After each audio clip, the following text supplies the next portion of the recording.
dalam praktek kita tentang tabiat, tentang khitan, akikoh, dan juga kurban. Terlebih dahulu mari kita tawasul kepada masyarakat berdiri.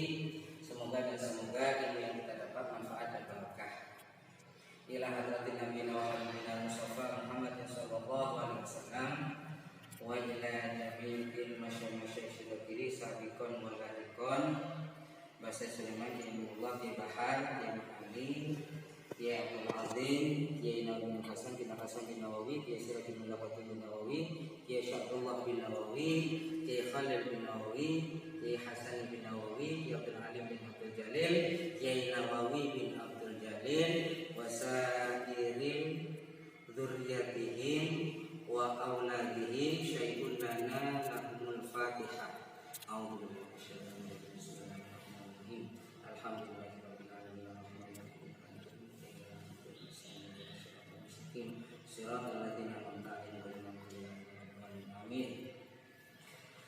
Bismillahirrahmanirrahim. Rabbi shrah li sadri wa yassir li amri wahlul 'uqdatam min lisani yafqahu qawli. Subhanaka la ilma lana illa ma 'allamtana innaka antal alimul hakim. Bismillahirrahmanirrahim. Yang pertama adalah tata cara menyembelih hewan. Gitu. Dalam tata cara menyembelih hewan itu ada istilah-istilah dalam menyembelih hewan, yaitu ada yang namanya penyembelihan yang masih ada tanda-tanda kehidupan, dan ada yang langsung meninggal ketika kita menyembelih sebuah hewan. Yang pertama ada istilah dzabhah wahidah. Dzabhah wahidah adalah penyembelihan yang ketika alat penyembelih itu disembelihkan kepada hewan, itu satu kali penyembelihan itu sudah memutuskan dua unsur badan daripada hewan tersebut yang dinamakan dengan hulqum dan mari, ya. Jadi itu yang dinamakan dengan dzabhah wahidah. Terus ada yang namanya dua harokatul madbuh. Ya, ketika harokatul madbuh itu adalah penyembelihan, yang mana penyembelihan itu ketika alat itu disembelihkan itu masih ada tanda-tanda dia bergerak ataupun dia bersuara. Itu adalah definisi daripada harakatul madbuh. Dan yang ketiga ada hayatul mustaqirah. Ya, hayatul mustaqirah adalah penyembelihan ketika alat penyembelihan itu disembelihkan kepada hewan, ternyata hewan itu masih ada suara, gerakan, dan juga ada sisa-sisa nafasnya. Nah, itu yang dinamakan hayatul mustaqirah. Dan yang keempat itu ada kata-kata hayatul mustamirah. Yaitu ketika alat yang dibuat menyembelih itu ternyata sudah memutus leher daripada si hewan sampai memutuskan dua urat, yaitu yang dinamakan dengan hulqum dan mari. Itu ternyata masih ada gerakan, ada suara, dan bisa bernafas, sampai dia itu terkadang masih bisa berdiri, ya. Dan sampai arwahnya itu istilahnya arwah daripada si hewan tadi itu meninggalkan jasadnya. Itu adalah hayatul mustamirah. Dalam penyembelihan tanda-tanda penyembelihan ini hendaknya ada dua unsur yang harus terputus. Ya, ada dua unsur yang harus terputus yang dinamakan dengan kata-kata hulkum dan marik. Ya, hulkum dan marik. Hulkum adalah saluran pernafasan.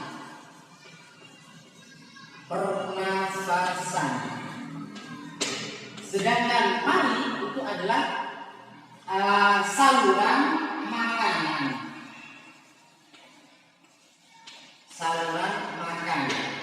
Ya, jadi dalam leher hewan tersebut itu hendaknya ketika disembelih hendaknya putus dua saluran ini. Satu saluran nafas yang disebut dengan hulkum, dua adalah saluran makanan, keluar masuknya makanan. Ketika muntah misalkan keluar juga dari yang namanya marik, itu harus terputus. Itu adalah menurut pendapat mayoritas ulama. Tapi ada satu ulama yang namanya ulama al-imam itu mengatakan boleh salah satu di antara dua alat pernafasan ataupun alat makanan salah satu terputus itu sudah cukup. Ada salah satu imam yang memperbolehkan salah satu daripada dua hulkum wal mari itu kalau sudah terputus itu bisa dikatakan sah penyembelihannya. Ya. Terus kita lanjut bahwasanya ini adalah penyembelihan terhadap hewan. Terus macam-macam hewan, ya, macam hewan yang disembelih. Macam-macam hewan yang disembelih itu ada dua. Yang pertama adalah hewan normal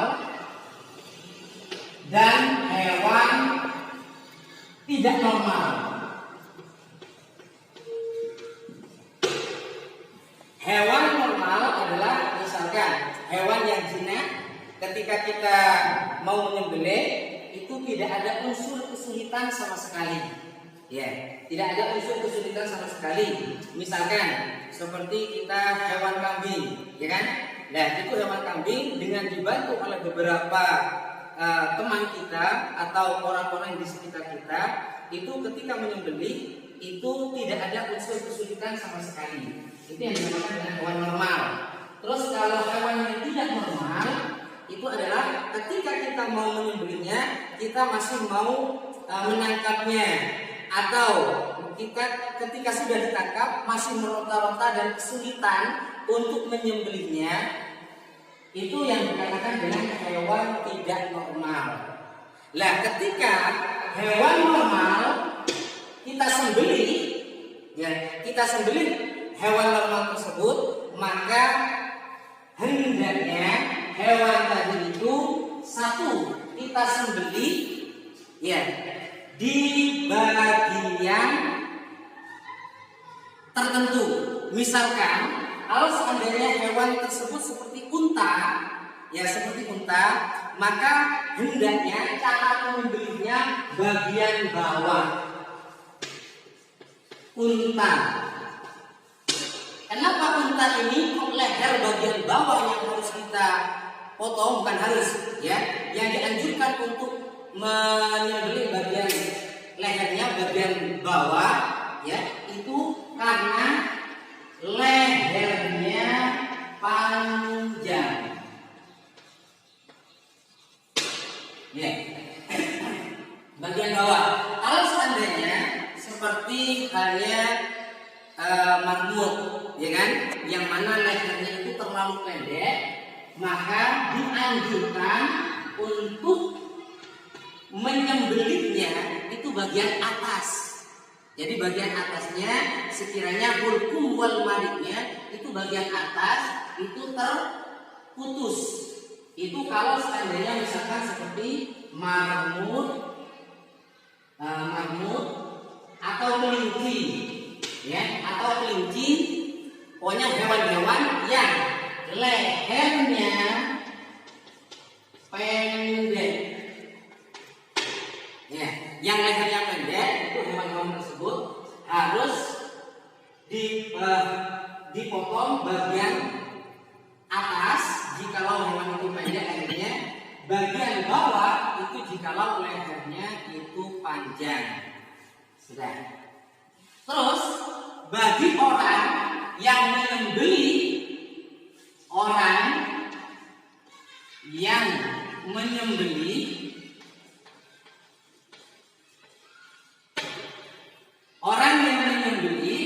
itu hendaknya syarat-syaratnya adalah satu, Islam, yang kedua balik,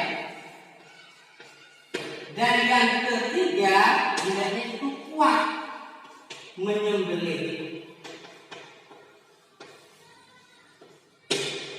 Ya, ini adalah syarat-syarat bagi orang yang mau menyembelih hewan. Sudah. Terus ada kalanya ketika mau menyembelih hewan, terkadang hewan tersebut sulit untuk kita tangkap, ya. Maka boleh kita menggunakan alat, misalkan seperti hewan pemburu, ya kan? Ya, seperti misalkan anjing, singa, harimau, burung elang dan yang lainnya. Itu bisa kita buat alat untuk memburu hewan yang akan kita sembelih. Sudah. Sekarang kita lanjut kepada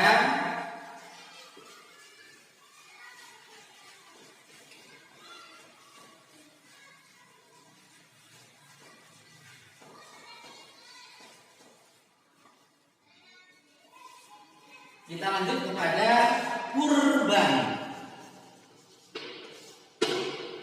Kurban yang biasa kita laksanakan pada waktu Idul Adha, ya.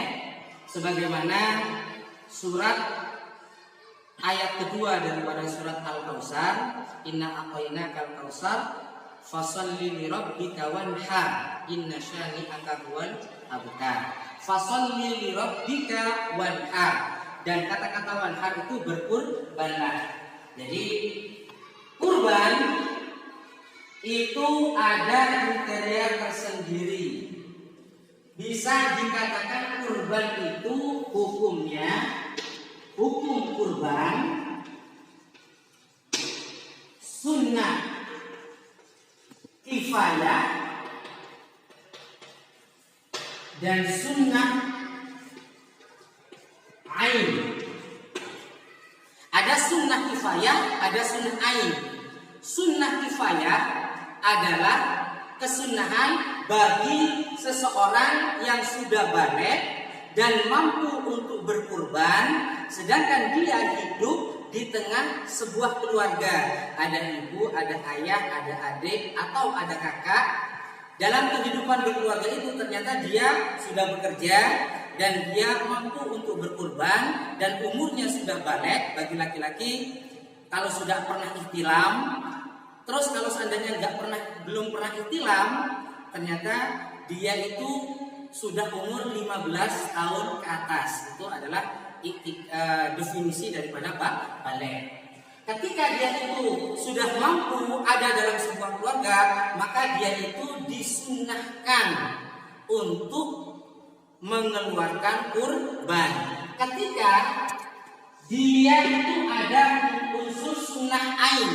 Sunnah ain adalah ketika orang tersebut sudah mampu untuk mengeluarkan kurban, tapi dia itu hidup dalam kesendirian, gak punya ayah, gak punya ibu, gak punya adik dan yang lain, kakak gak punya.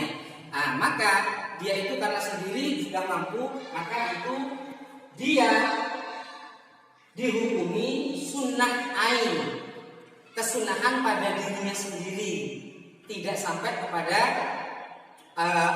anggota keluarga yang lain, karena dia itu sendirian. Sudah.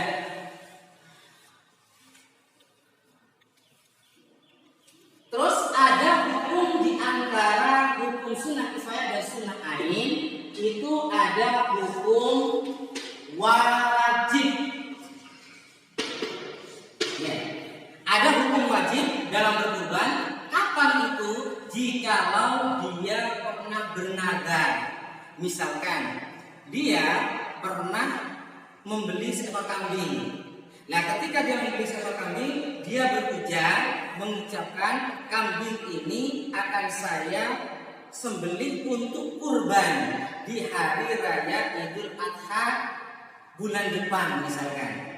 Nah, maka itu hukumnya wajib bagi dia kambing yang dia beli untuk dibuat kurban di hari raya Idul Adha tadi itu.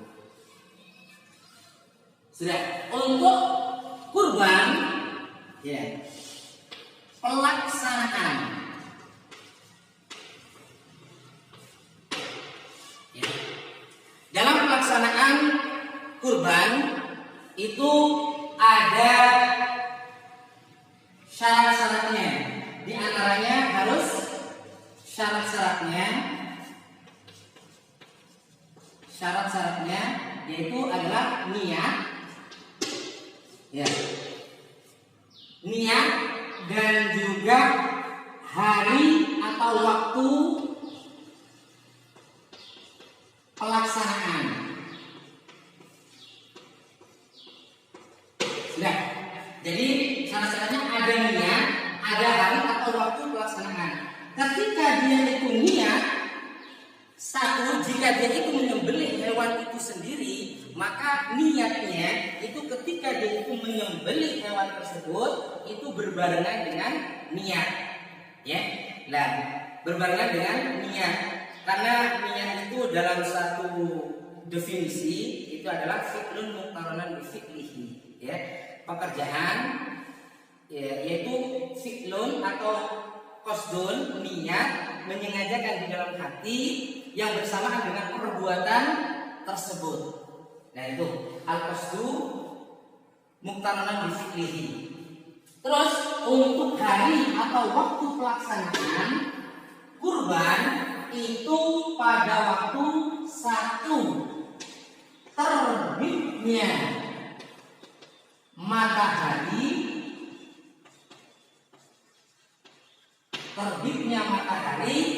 pada waktu hari raya Idul Adha tadi itu sekiranya sampai satu sholat 2 rakaat dan khutbah Idul Adha, sholat Idul Adha tadi itu.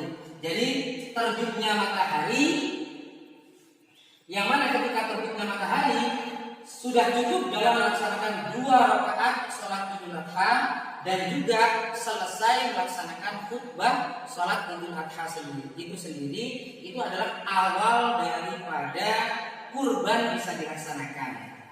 Terus dalam waktu pelaksanaan itu juga sampai kapan? Sampai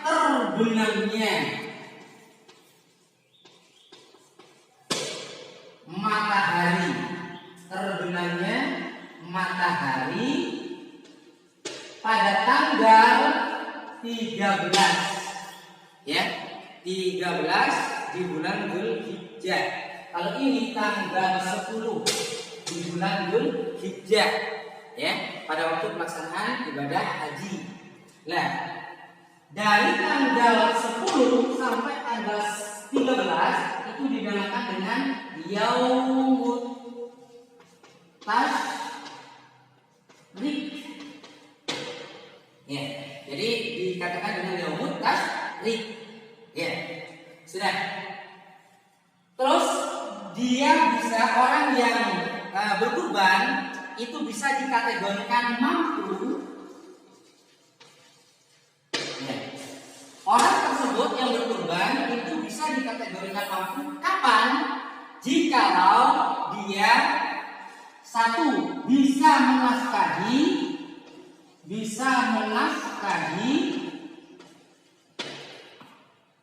dirinya dan keluarga yang menjadi tanggungannya. Ya, dia bisa menafkahi dirinya dan juga keluarganya kapan? Ketika pada tanggal 10 dan juga sampai pada tanggal 13. Jadi dia sudah memperkirakan, oh saya mampu untuk menafkahi saya dan keluarga saya pada waktu hari raya Idul Adha dan juga sampai hari-hari berikutnya sampai tanggal 13 Yaumut Tasyrik atau tanggal 13 Dzulhijjah. Itu bisa dikategorikan yaitu mampu untuk berkurban. Lebihnya itu bisa dia buat untuk berkurban. Itu sudah untuk hewan kurban daging. Nah, sekarang daging kurban, ya, daging kurban itu diberikan dalam keadaan mentah. Ya, diberikan dalam keadaan mentah kepada siapa diberikan daging mentah ini? Daging ini diberikan kepada fakir dan orang miskin di sekitarnya. Jadi jangan sampai hewan kurban itu keluar daripada tempat dia tinggal. Itu adalah ciri-ciri daging kurban, diberikan dalam keadaan mentah, terus diberikan kepada fakir miskin. Terus ketika kurban itu disembelih, hewan yang sudah disembelih itu dagingnya diberikan kepada orang-orang di sekitar, fakir miskin di sekitar, dan dalam keadaan mentah. Terus juga kulit daripada hewan sembelihan tadi itu hendaknya tidak boleh untuk dijual, dan hasil penjualan itu dibuat ongkos penjagal penyembelih. Pokoknya intinya menurut Imam Abu Hanifah, ya, menurut pendapat Imam Abu Hanifah, boleh kulit daripada hewan kurban itu dijual, terus hasil daripada penjualan tidak boleh dibuat ongkos, akan tetapi harus disedekahkan. Jadi semua hewan kurban itu nggak boleh dijual belikan, atau boleh dijual belikan, tapi hasil daripada penjualan itu juga harus disedekahkan. Sudah, itu masalah tentang kurban. Kita beranjak kepada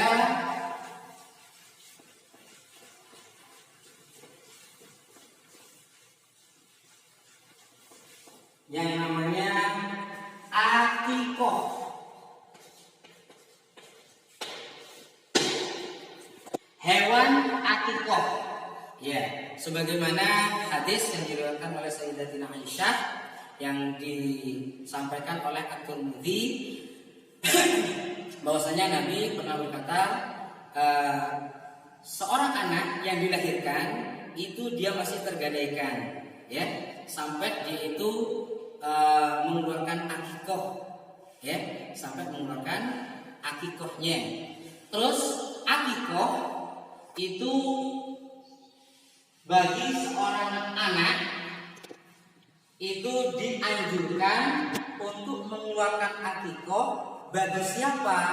Bagi orang tua yang mampu, orang tua laki-laki yang mampu ketika anaknya itu melahirkan. Kalau bisa akikoh itu dilaksanakan pada hari ke-7 daripada lahir seorang anak tadi itu. Dan di hari ke-7 sekaligus dia itu bisa memberikan nama yang baik di hari ke-7 itu bersamaan dengan akikoh.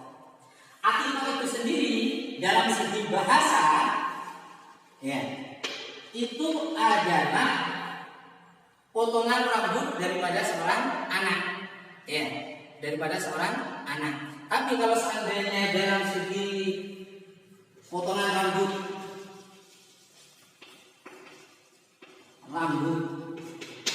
ya. Terus kalau dalam segi syarat, akikoh itu adalah penyembelihan yang dilaksanakan oleh seorang wali atau seorang ayah untuk anaknya pada waktu hari ke-7 penyembelihan di hari ke-7, ya, sekaligus plus nama, ya, plus nama daripada anak tersebut. Itu yang dinamakan dengan akikoh. Akikoh itu hukumnya adalah sunnah muakkad. Sunnah muakkad.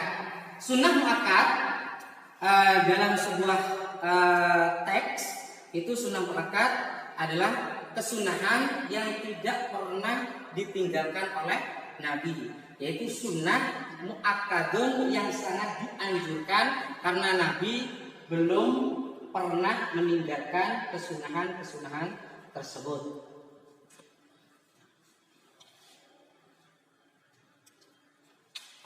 Terus hukum akikoh itu ada kalanya juga wajib. Kapan? Ya. Kapan? Bagi orang yang pernah nadar. Bagi orang yang pernah nadar itu hukumnya wajib. Terus dalam akikoh itu ada kesunahan-kesunahan tersendiri. Yang pertama adalah membaca niat, ya, niat dan membaca doa. Yang mana doanya diantaranya adalah Bismillah, Wallahu Akbar, Allahumma hadza minka wa ilaika. Terus Allahumma hadhil aqiqatu, misalkan namanya Naila. Allahumma hadhihi al-aqiqah Naila Asy-Syarifah bin Muhammad, misalkan binti Muhammad, nah, misalkan seperti itu, ya. Sudah. Dalam bab aqiqah itu hendaknya daging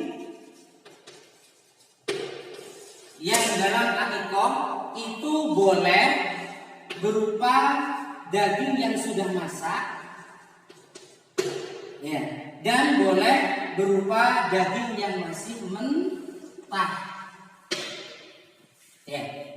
Boleh daging yang sudah masak dan boleh daging yang masih mentah. Fakir dan orang miskin, dan boleh di sini orang kaya. Perbedaannya antara kurban sama akikoh, kalau akikoh itu boleh dalam keadaan masak, ya, dan boleh dalam keadaan mentah. Terus kalau akikoh itu diberikan dagingnya, diberikan untuk fakir miskin dan boleh juga orang yang kaya. Itu adalah dalam segi pendistribusian daging-daging akikoh. Ya. Terus akikoh ini seandainya, ya, pada waktu hari ke-7 itu ternyata belum bisa melaksanakan akikoh kepada anaknya, mungkin bisa dia tunda sampai hari ke-14. Kalau seandainya 14 nggak bisa, sampai hari ke-40 dari kelahiran, ya. Terus ketika pelaksanaan akikoh hendaknya dia itu memberikan nama yang baik, ya, memberikan nama yang baik, ya. Misalkan nama-nama yang baik itu seperti apa? Misalkan kalau laki-laki hendaknya kalau mau dinamakan dengan nama-nama Allah Asmaul Husna, hendaknya dalam muqaddimah insyaallah kalau tidak salah itu muqaddimahnya Uqudul Hijen, di situ dijelaskan bahwasanya nama-nama yang terbaik itu kalau nama-nama yang berhubungan dengan nama-nama Allah, hendaknya di depannya dikasih nama Abdul. Misalkan Abdul Qadir, Abdul Wahhab, ya, dan juga yang lainnya, Abdul Rahman, Abdul Rahim. Terus ketika nama itu dinisbatkan kepada nama-nama Arab yang baik yang lain, itu hendaknya dikasih nama Ahmad atau Muhammad di depannya, dan nama-nama Arab yang lain. Jadi secara runtutan Abdul, terus itu Ahmad atau Muhammad, dan nama-nama Islam yang lain seperti para sahabat, ya. Sampun itu saja. Terus di antara nama yang baik ketika pelaksanaan akikah itu juga memotong rambut. Disunahkan memotong rambut, dan berat rambut itu dihitung dengan diukur dengan emas. Ya.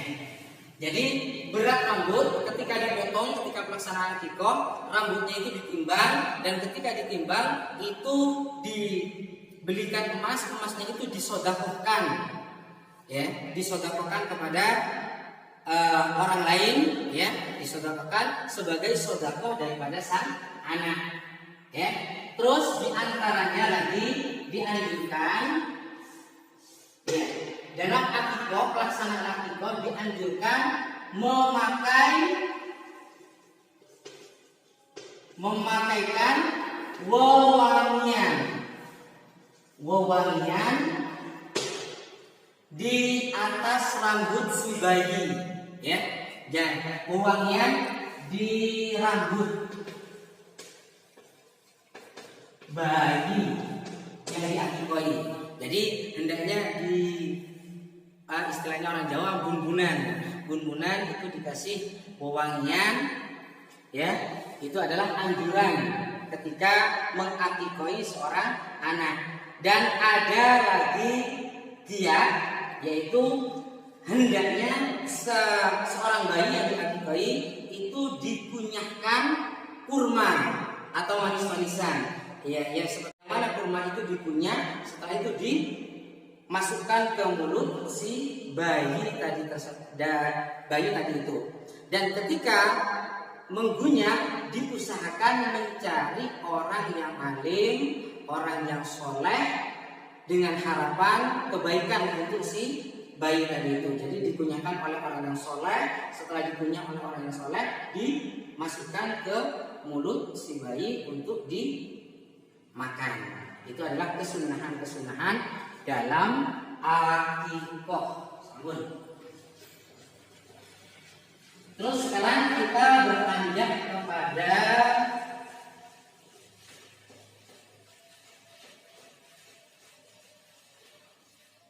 khitan. Ya, khitan itu adalah sebuah anjuran dalam syariat Islam. Karena apa? Karena kita mengikuti syariat atau tuntunan daripada Nabi Ibrahim. Yang mana Nabi Ibrahim itu melaksanakan khitan. Jadi Nabi Muhammad dalam syariatnya Islam itu dianjurkan berkhitan. Khitan hukumnya adalah wajib. Khitan hukumnya adalah wajib dan ada sunnah. Wajib bagi siapa?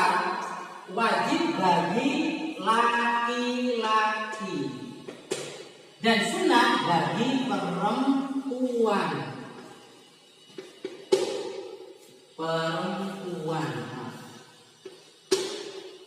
Jadi khitan itu diwajibkan bagi laki-laki, dan kalau perempuan itu disunnahkan.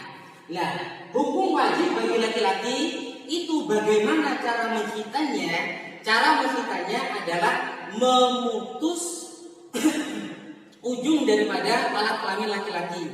Ya, kalau dalam bahasa Jawanya itu kuluk, ujungnya itu dipotong sekiranya dia itu tidak sampai menyimpan najis di alat kelaminnya. Itu kalau laki-laki yaitu dengan cara memotong ujung daripada alat kelaminnya, ya seperti yang sering kita lihat dan yang sudah kita alami itu.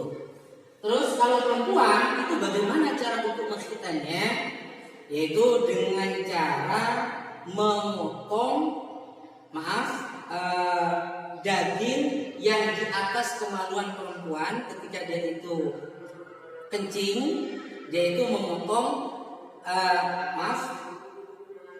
lebihan daging seperti jengger ayam di atas alat kemaluannya ketika dia itu kan kencing. Itu aja ya. Jadi hukumnya sunnah bagi perempuan, wajib bagi laki-laki. Terus ada antara laki-laki dan juga perempuan itu adalah khunsa. Ya. Khunsa itu adalah seseorang yang memiliki dua alat kelamin laki-laki dan alat kelamin perempuan. Ini hukumnya tidak wajib. Ya. Kapan tidak wajibnya? Ketika dia itu belum balik.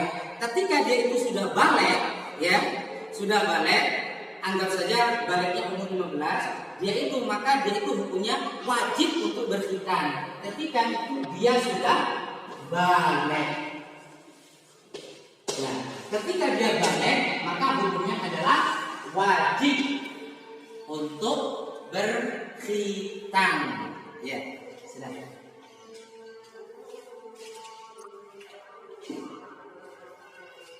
Terus dalam hukum berkhitan, ya, ketika dia itu sudah dewasa atau dalam kategori sudah balik, maka dia itu hukumnya adalah wajib.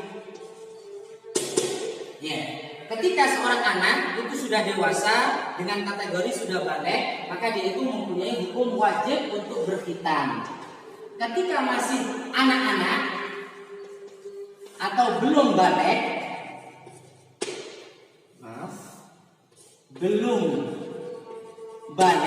maka dia itu hukum berkhitan itu hukumnya adalah sunnah. Ya, jadi ketika anak itu masih belum dewasa atau belum balik, itu hukumnya sunnah berkhitan, dan ketika dia itu dewasa atau balik, dia itu hukumnya wajib untuk berkhitan.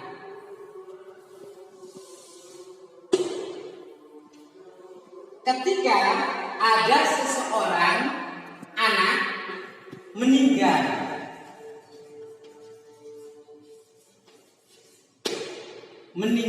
belum dikhitan,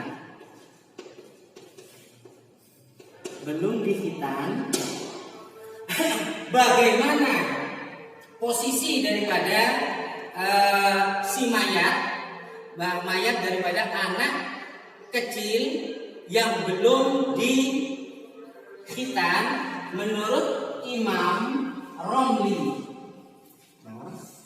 Menurut Imam Romli tidak disolati. Kenapa? Kok tidak disolati? Karena masih menanggung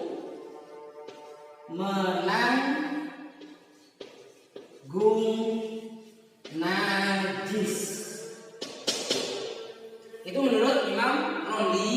Ketika ada seorang anak kecil belum dikhitan, kok dia sudah meninggal, dia itu tidak wajib disolati. Karena apa? Alasannya karena masih menanggung najis. Ketika menurut Imam Ibnu Hajar,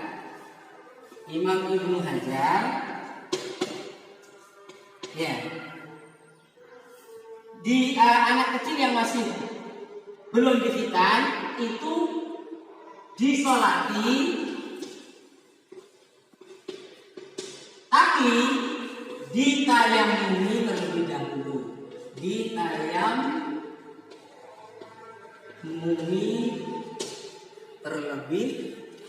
dahulu. Ya.